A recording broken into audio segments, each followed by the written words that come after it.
And I happen to believe he's still going to do it for 4 more years. But that's not what this video is about. Listen to me. There's no reason to freak out, to roll over, and to stop believing that God is still going to come through with a magnanimous miracle. Because, listen, when there is no way, God makes a way. The Bible is filled with miracles. That's nutcase. I mean, Pastor Greg Locke. He might have been a pastor at one time, but he's just another charlatan now. Stay tuned for what he says here that puts him into that category.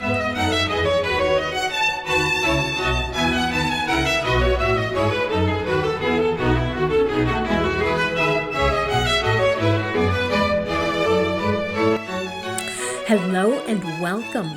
My plan for today was to do something short and take a little time off this week.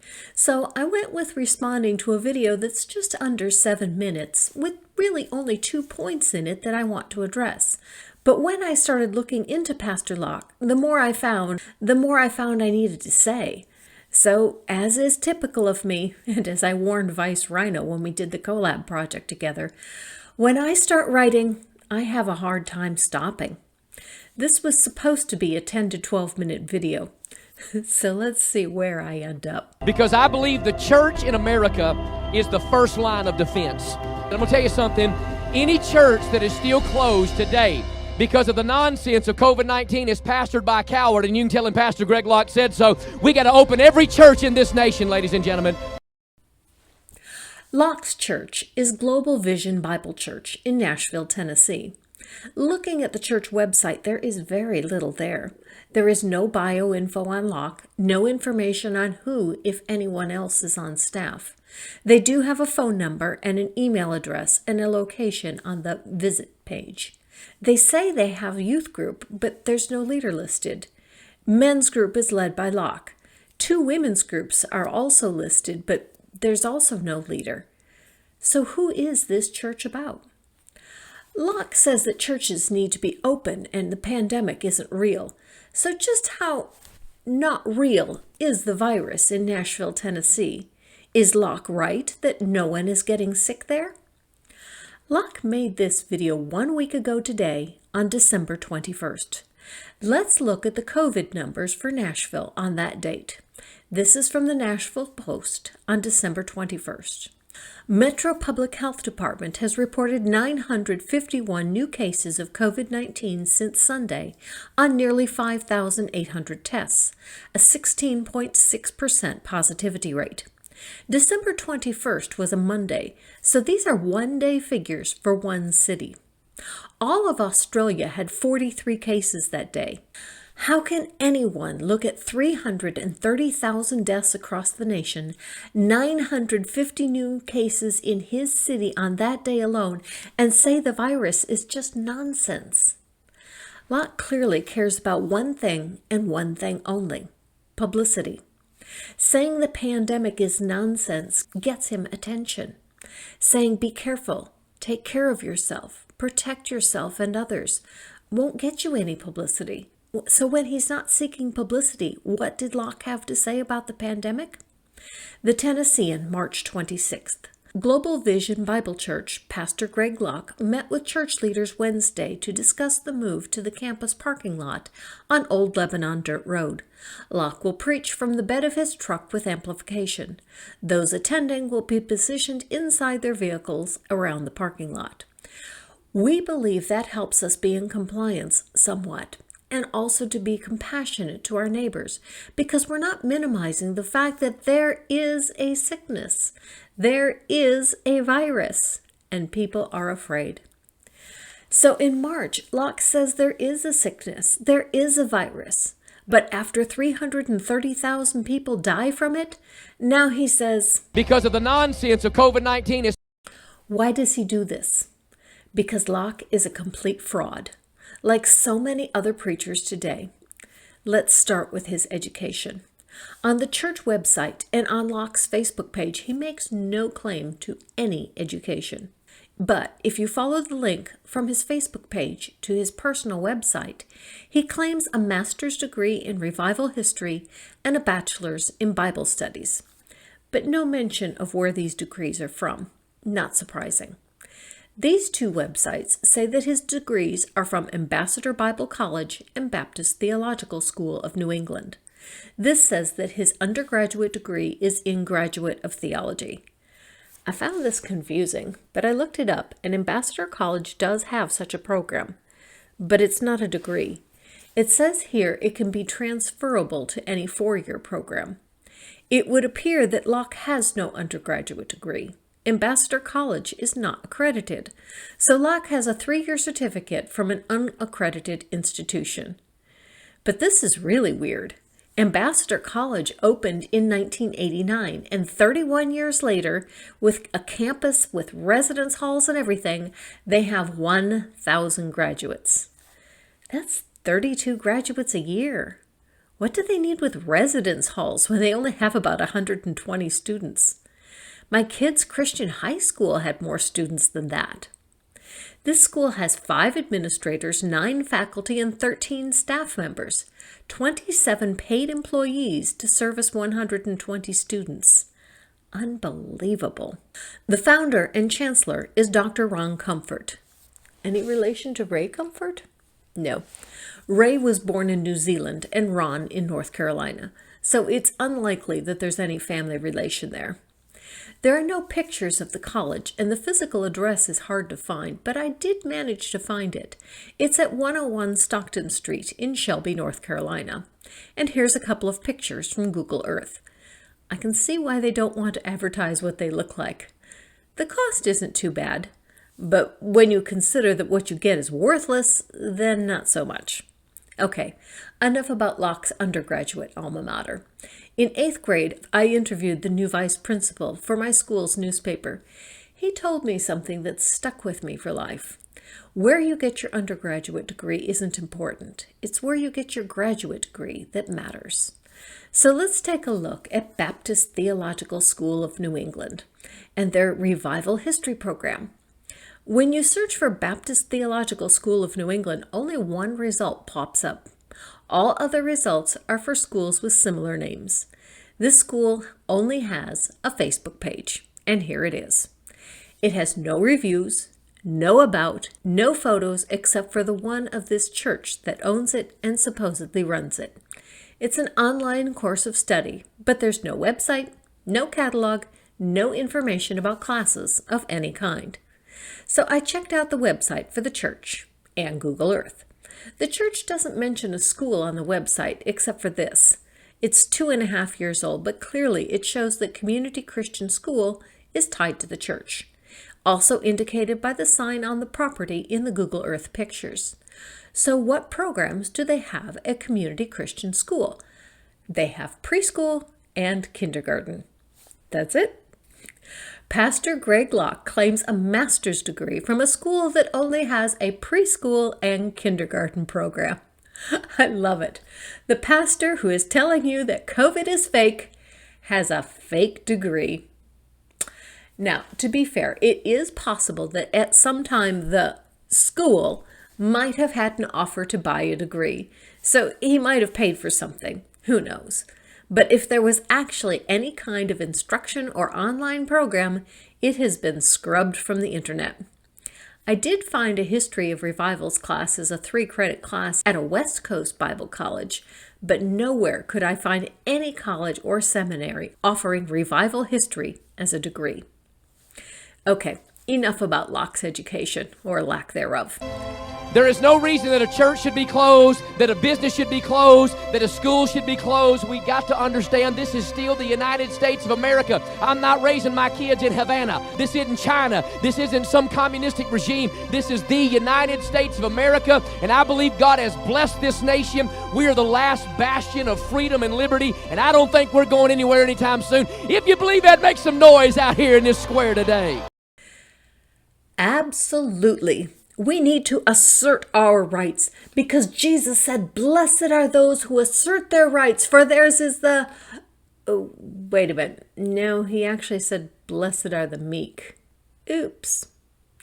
But Jesus said, "Stand up for yourself when all manner of men revile you," and no, actually, he said, I don't think anyone is actually persecuting Locke or any other Christians in the United States, but if they really do think they are being persecuted by being asked to worship online or socially distanced, the reaction the Bible tells them to have is, rejoice! Locke doesn't look like he's rejoicing here. This is from a Christian site. All of our God-given rights, which we fight to defend and to protect, were discarded and rejected by Jesus. When did Jesus ever concern himself with protecting his rights or the rights of the community he was founding? Did he not rather do the exact opposite and teach us to do the same? We were one of the churches that never closed our doors, and because of that, exponentially hundreds and hundreds of people are coming to our church every single weekend. Yep. Hundreds and hundreds are packing into this building where Global Vision meets. There was an overhead view of Google Earth where the parking lot was full, and I counted a whopping 46 vehicles in the parking lot. Some of the cars were parked in the grass. The parking lot doesn't even accommodate 46 vehicles in the lot. More fraud and exaggeration from Locke. We're meeting in a large tent, much larger than I ever expected, not because of COVID-19, but because we can't fit back in our building. So many people are showing up. Okay, he admits the building won't accommodate hundreds of people. He says that they are in a tent. Looking at this picture, it's possible they put up a tent for the overflow. Let's check the church's Facebook page. Here's a picture of people in tents, and they seem to be praying. Could this be what he means? There are quite a few pictures of this, and there are hundreds of people coming to the church. They form a line and go through by the tents. Is this so they can hear Locke preach? Nope.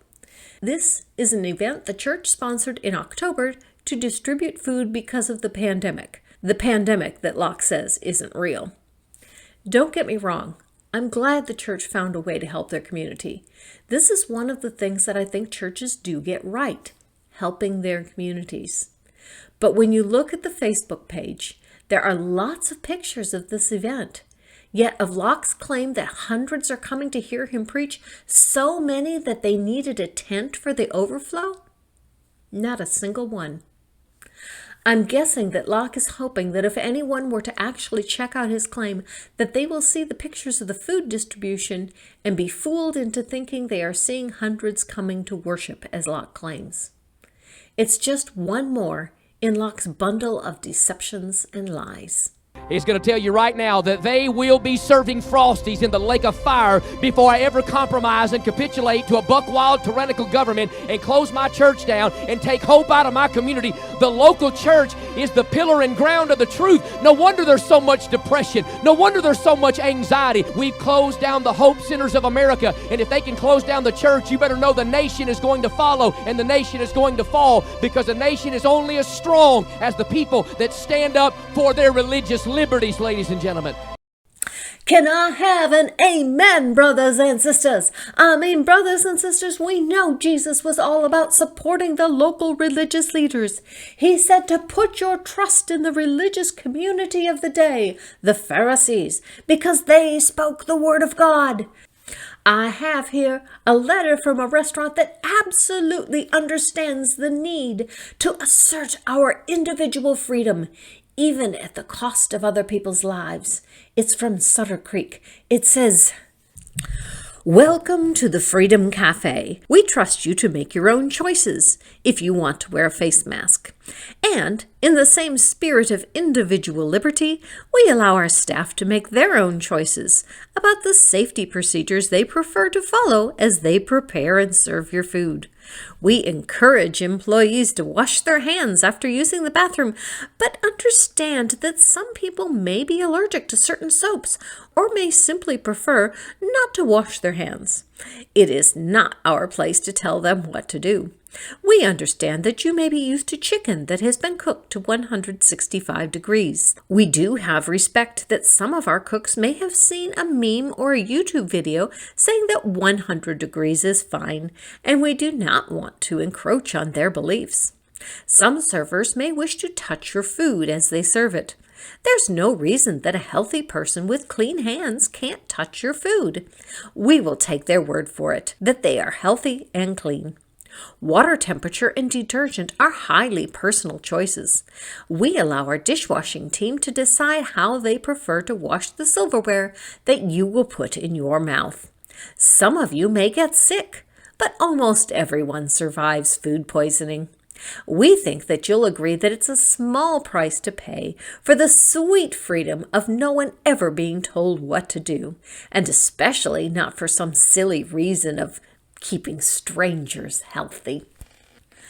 So do not fear undercooked food. Do not fear germs on your food or your eating utensils. Do not fear any virus, because God will protect you from germs, viruses, cancer, or anything else that would harm you.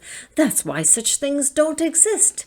There is no virus. There are no germs. There is no cancer. And there are no illnesses. God has done away with such things. And if I'm wrong and you die, well, it doesn't matter, because you're going to heaven to be with God and you'll be better off, because this life doesn't matter. No, nothing really matters. No. Nothing really matters to me. So remind me again, why are we here? I got a real kick out of this guy. He looks like he's supposed to be some kind of MAGA secret service running alongside an unseen car. Or maybe he's telling the people on the sidewalk to fight for their rights. Who knows? I just found him amusing. There's a reason that gathering like this and worshiping our God in freedom is the First Amendment, not the 25th Amendment. Because if we lose the first one, like a domino effect, they all begin to fall. Locke is right that the First Amendment is foundational to our freedoms, and of all of our rights, our First Amendment rights are the last that I would be willing to part with. On the other hand, his reasoning is ridiculous. If you lose one amendment, they all begin to fall? What about the 18th Amendment? It was repealed by the 21st Amendment, yet the 19th and 20th are still intact. On the other hand, the 19th Amendment gave women the right to vote. I was flabbergasted that some conservative pastors are now saying that women should not have the right to vote. Steve Anderson, the hate-preaching NIFB pastor, is leading that charge. Locke used to be part of the NIFB denomination, but Locke left. And 4 years ago, Anderson had this to say about Locke. Not only is Greg Locke a mainstream neoconservative, but he is extremely politically correct in his preaching. It is a major red flag when a pastor switches from being King James only to going completely liberal. That's right, Greg Locke used to be an independent fundamental Baptist. Obviously, this guy was always a fraud and infiltrator. They went out from us, but they were not of us, for if they had been of us, they would no doubt have continued with us. But they went out, that they might be made manifest that they were not all of us. 1 John 2:19. I find this amusing for several reasons. First, the idea that which translation of the Bible you use makes that much of a difference. Second, the idea of Locke as a liberal. Third, the use of 1 John 2:19 against him. I get this from Christians frequently. They tell me that I can't have been a real Christian because I left. If you leave, you were never really one of them. Anderson evidently believes this applies not only to Christianity as a whole, but to his denomination in particular. This is one of the things that shows the NIFB church to be a cult. Anyone who believes differently from them isn't a real Christian. But more importantly, anyone who leaves isn't a Christian. This level of threat to lose your salvation, to lose your faith if you leave them, holds tremendous power over people to remain. Back to the main point. Locke claims that nullifying one amendment puts all the others after it into danger of falling suit. Yet the only amendment ever repealed is the 18th. The only one even considering repeal of the 19th is those even more conservative than Locke, the NIFB and the like. Yet Locke claims the problem is liberals wanting to take away your personal freedoms. Traditionally, liberals are very pro-personal freedom, and it's the conservatives that are the law and order people. 2020 has a lot of things a bit upside down. I think it all comes down to attention seeking. Locke gets more attention, more publicity, and more donations by being on the fringes than by being in the mainstream. Anderson accuses Locke of saying whatever people want to hear, and he's partially right, but partially wrong. Locke rose to fame when he came down against Target for taking a gender-neutral stance on bathrooms. Locke's fame and notoriety came not from saying what people wanted to hear, but by being a complete dick. I found an article in Pen and Pulpit that puts it all in perspective. I could find nothing to verify the article, so it's possible it's from someone who just wants to smear Locke, but it doesn't come across that way. Pen and Pulpit has been critical of Locke before, but because Locke has a small church near a big city, he's not very newsworthy, so verifying information about him is difficult. Locke is building a much larger following on YouTube than he is in his church. The article is based on information from Lori Pierce, who claims to have attended Locke's church for years and saw a change in him.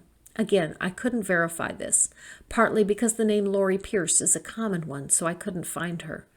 But her story certainly sounds plausible. Let's hear what she says about Locke. A couple years after we started attending GVBC, Global Vision Bible Church, Greg decided to start posting videos on Facebook. He posted a lot of encouraging messages with some of his conservative political views mixed in. We really liked them at first. But then there came a point where Greg's videos and messages were more focused on politics than the Bible. All of a sudden, Greg just started going on rants without doing substantial background research into his subject matter. Thus, a lot of the claims that he made while ranting were false. One example is a video accusing our local school system of indoctrinating our children into Islam. Our children go to the local public school system, and Greg's accusation was simply not true. We had a child in the class in question at the time, and indeed the curriculum covered Islam, but it also covered other world religions. As the church grew, so did Greg's head. He was traveling all the time to speak at various places. He was inserting himself more and more into the political arena.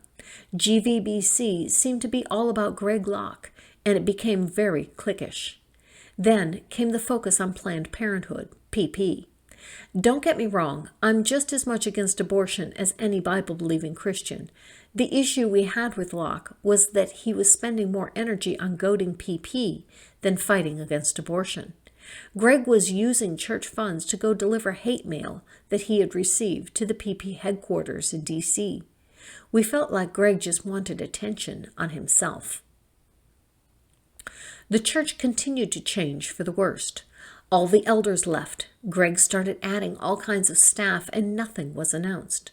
One of the things we loved when we first started attending was the transparency and how leadership devoted one night to go over the past year's financials. This was no longer the case. It seemed like Greg's right-hand man, Executive Pastor Jared Almond, didn't want anyone to know what was going on with the church finances. It began to seem like money was being spent on staff cars, homes, and other things that no one was supposed to know about. 2 golf carts were purchased, and we still have no idea what they were for. GVBC does not sit on a lot of acreage. Jared ran off many people as he was controlling and just downright hateful. With all the money coming in from the internet ministry, local attenders became less important, and anyone with questions was expendable. Jared and Greg seemed to keep everyone in the dark. One of the Locke children happened to be in my car one day playing with one of my kids, and he announced that his dad told them that they were rich. What kid would make that up? The prayer group became problematic as well. The ladies who ran it seemed to run the church as well. People started coming forward and saying that they were asked to leave because some of the prayer ladies didn't like their ideas. On one January day, Greg Locke and some of his children happened to be at the skating rink at the same time as my family and I. I asked him about certain ladies that had come forward with horror stories from the prayer group. Greg provided me with all kinds of excuses, such as the women who had been run off were actually trying to take over the prayer ministry and had been causing problems. I had never in my life been to a church where the prayer ladies were so rude and unwelcoming. The fact that Greg allowed this spoke volumes to me. Although we were weary of what was happening, we still loved our church. We invited our neighbors and friends to attend. They did, and they loved Greg's preaching. However, there was a shift in his preaching. This past fall, Greg seemed to get very vitriolic. The humble Greg Locke was nowhere to be found. He then started preaching about a tree that he would go and sit by and how God was changing him. My husband and I were baffled as what he was saying seemed to make no sense. Our neighbors even sensed how rude Greg had come across as he began to tell people to leave if they couldn't handle Greg Locke 2.0. In November, Greg made the announcement at church that he and Melissa were divorcing. We were not there but heard about it later. People began to criticize Greg for breaking from his wife. I defended him because I believed his stories that he was being abandoned and not seeking a divorce. I lost friends because of my defense of Greg and the church. When Pen and Pulpit broke the news of Greg's infidelity, I defended my pastor and was banned from its Facebook page. I thought Pen and Pulpit were horrible for going after Greg and GVBC.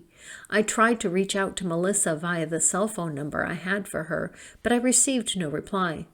Little did I know that Greg had taken her church-issued phone. Something in the back of my head told me that something wasn't right.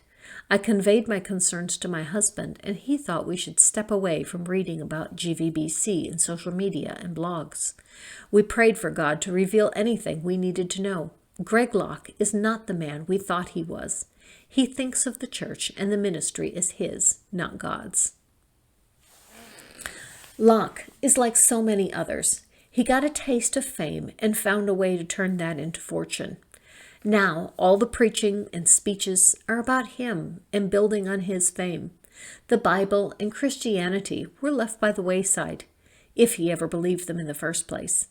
He fancies himself a prophet now, speaking for God. What does the Bible say about prophets? Yes, this is what the Lord Almighty, the God of Israel, says. Do not let the prophets and diviners among you deceive you. Do not listen to the dreams you encourage them to have. They are prophesying lies to you in my name. I have not sent them, declares the Lord. Jeremiah 29, 8-9. You may say to yourselves, how can we know when a message has not been spoken by the Lord? If what a prophet proclaims in the name of the Lord does not take place or come true, that is a message the Lord has not spoken. That prophet has spoken presumptuously, so do not be alarmed. Deuteronomy 18, 21-22. Here is Locke's prophecy. I am convinced 100% without losing any sleep. No basketball-sized ulcers, no chewing my fingernails to the quick. Donald Trump not only won this election by a landslide, he is going to remain in the presidency of the White House for the next 4 years. Joe Biden is never going to be elected president of the United States. We have won. Our voices are being heard. Do not listen to what the media says. We already know this message is not true.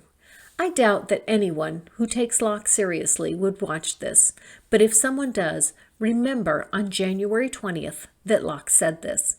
As you watch Joe Biden sworn in at his inauguration, because he has already been elected president of this country, you will see Locke for the liar and charlatan that he is. He doesn't have the education he claims to have. He now says the pandemic isn't real, despite having said otherwise a few months ago, and despite the 330,000 people have died from it in this country alone. Someone who knows him says he let fame go to his head, and now he's all about being famous and wealthy. Speaking for God has fallen away. Now he speaks for himself. You see it best because his words contradict the Bible, and they contradict reality. He's just one more charlatan. Ignore him and live your life.